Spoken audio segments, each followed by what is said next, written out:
Dans le fa'apu de sa paroisse, Tetua cultive la terre, mais pas seulement. Il entretient aussi une autre richesse, le reo maori.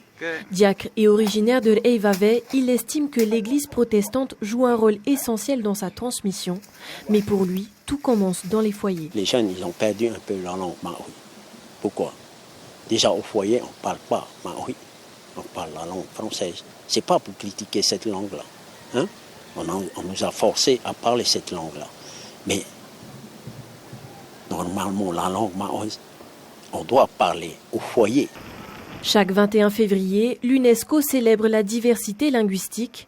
En Polynésie, 7 langues sont officiellement reconnues comme le tahitien, le paumotu ou encore le mangarévien. Transmises aux nouvelles générations, elles continuent d'évoluer au fil des usages de la société. Elle ne se perd pas, mais elle s'évolue. Elle s'évolue, mais dans un mélange de langues, genre français, tahitien, genre de charabia. On est obligé de voir les personnes âgées pour qu'on sache qu'ils ne parlent qu'en tahitien, pour qu'on pratique le tahitien. Sinon, on est obligé d'aller à l'école pour apprendre à parler le tahitien alors qu'on le connaissait déjà. Mais c'est malheureux quand même pour nous les Polynésiens. Pour cette docteure en langue et culture polynésienne, le kaina n'est pas un frein au développement de la langue. Il faut reconnaître cette langue de jeunes. Ils parlent comme ça, ils s'expriment comme ça.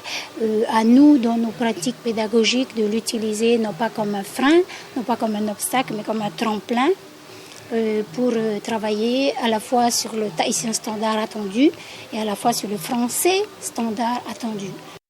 En 2017, 20,2% des Polynésiens de 15 ans et plus parlaient tahitien à la maison, une proportion qui montre à quel point la langue reste fragile, mais la question demeure, combien de jeunes la parleront demain ?